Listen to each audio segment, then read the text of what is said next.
নির্বাচন হতে যে ধরনের ফান্ডামেন্টালস আমাদেরকে আগে নিশ্চিত করতে হয়, যে ধরনের প্রিরিকুইজিটস আমাদেরকে পূর্ণ করতে হয়, যে ধরনের আস্থা আনতে হয়, একটা কিছুই সমাজে আসে নাই। শেখ হাসিনা দুইটি কথার জন্যে কিন্তু এত দ্রুত পড়েছেন। একটা হচ্ছে রাজাকারের নাতিপুতিরা কি তাহলে এই কোটা পাবে? আরেকটা উনি কথা বলেছিলেন, আপনারা সবাই জানেন সে কথাটা, যে কথাগুলোর জন্য উনি দ্রুত চলে গেছেন আস্থা করে। তেমনি আমাদের এই উপদেষ্টাগুলা তাদের এত দ্রুত তাদের পচন ধরেছিল যে কারণে মানুষের আস্থা নষ্ট হয়ে গেছে। তা না হলে আসলেই হাবিব ভাই বা অন্য কেউ, যে কোনো একজন, সাইফুল ভাই হোক, যে কেউ হোক, যে যদি আরেকটু লঙ্গার ভার্সন আমরা দিতে পারতাম প্রফেসর মোহাম্মদ ইউনূস এবং তার এই গভর্নমেন্টকে, যে নামেই ডাকি, হয়তো কিছু কাজ করা যেতে পারতো। কিন্তু আমরা তো দিতে পারি নাই, কারণ আমরা এমন সব পচা আপেলগুলো এনে ভালো আপেলগুলোর মধ্যে রেখেছি, দ্রুত এগুলো পচে গেছে। তা না হলে শেখ হাসিনা বলেছিলেন যখন যে আমার একজন চাকরের 400 কোটি টাকা আছে, সে হেলিকপ্টার ছাড়া টুঙ্গিপাড়া যায় না, উনি কি করেছেন? উনি ধরিয়ে দেন নাই কেন? উনি ডিজিএফআই চেনেন, ওনার সমস্ত বাহিনীর প্রধানরা ওনার কথায় নাচেন, তাহলে উনি কেন তাড়াতাড়ি ধরালেন না? এই না ধরানোর কারণেই সারা বাংলাদেশ তার বিরুদ্ধে গেছে। আর ওই রাজাকারের নাতিপুতিদের কারণে আরবান ছাত্র ছাত্রীরা তার বিরুদ্ধে গেছে। তেমনি এই সরকারের মূল যে লুকা স্ট্যান্ড, সেটা নষ্ট হয়ে গেছে যখন তার ভেতরের তরুণতম ছাত্রগুলা দুর্নীতিতে আকণ্ঠ ডুবে গেছে। একজন উপদেষ্টার তার এপিএস এর কাছ থেকে 600 কোটি টাকার জন্য তাকে সু করা হয়েছে, তাকে বাদ দেওয়া হয়েছে। Not only one, there are many, যার বিরুদ্ধে জামাত এবং অন্যান্য পলিটিক্যাল ফোর্সেস সরাসরি অভিযোগ করছে যে আমাদের কাছে প্রমাণ আছে, আমরা এই প্রমাণ নিয়ে বসে আছি। এই সরকারের যারা আছে তারা কেউ দুধে ধোয়া তুলসী পাতা নয়। তখন মানুষ বলছে কি, যে আমার তো তাহলে কোনো আস্থার জায়গা নেই, তাহলে আমার যারা আগে ছিল, যারা কয়েকটা ব্রিজ করেছে, যারা কয়েকটা কালভার্ট করেছে, যারা স্বাধীনতার ঘোষণা দিয়েছে, যাদের কিছু কিছু হিরোইজম আছে, আমাদের তো ইতিহাস, শামীম কামাল ভাই বললেন ইতিহাস নাই, আছে। We are full of betrayals and heroism simultaneously যাচ্ছে।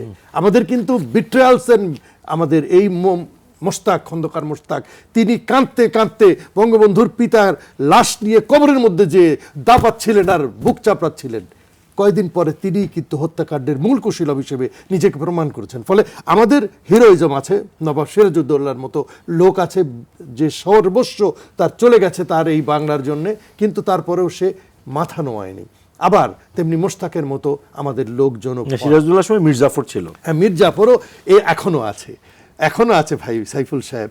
এই মীর জাফররা আছে বলেই বাংলা মানুষের মানে তার আস্থাটা নষ্ট করে ফেলেছে আমরা। এখন আর মানুষ যেমন ইলেকশন হোক, শামীম কামাল ভাইয়ের একটা পোর্শন আমি নেই ইতিহাস নাই, কিন্তু আরেকটা পোর্শন আবার নিলাম, যে আসলেই বাংলাদেশে একটা যেন তেন রকমেরই ইলেকশন হবে।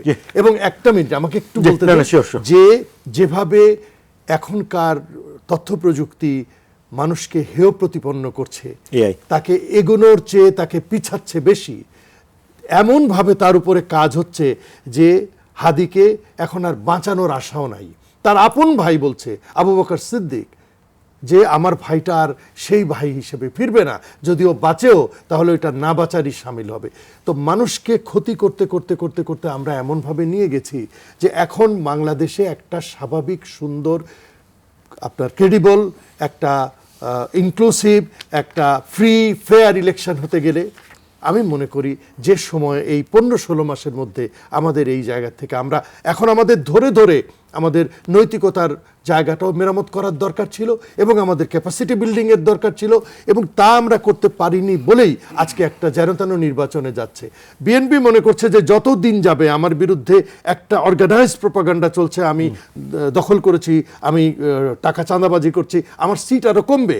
জামাত মনে করছে দ্রুত হলে আমি ওই যে তার টেম্পোটা কাজে লাগিয়ে তারপরে সেও চায় একটা পিছাক।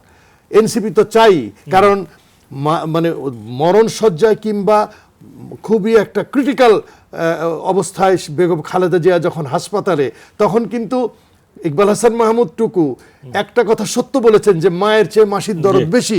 আমরা বলার আগে এনসিপি যেয়ে বলে কি নির্বাচন পেছাও। তার মানে প্রত্যেকের এজেন্ডা মানুষের কল্যাণ নয়, মানুষের কল্যাণের বদলে তাদের নিজস্ব কল্যাণ, আমি এমপি হব, আমি মন্ত্রী হব, প্রতিমন্ত্রী হব, আমি রাষ্ট্রদূত হব, আমি এই কর্পোরেশনের চেয়ারম্যান হব, এইগুলো যদি চলতে থাকে আপনি আগামী 30, 40, 50 বছরেও তো বাংলাদেশকে এই জায়গায় ঘুরপাক খেতে দেখবেন।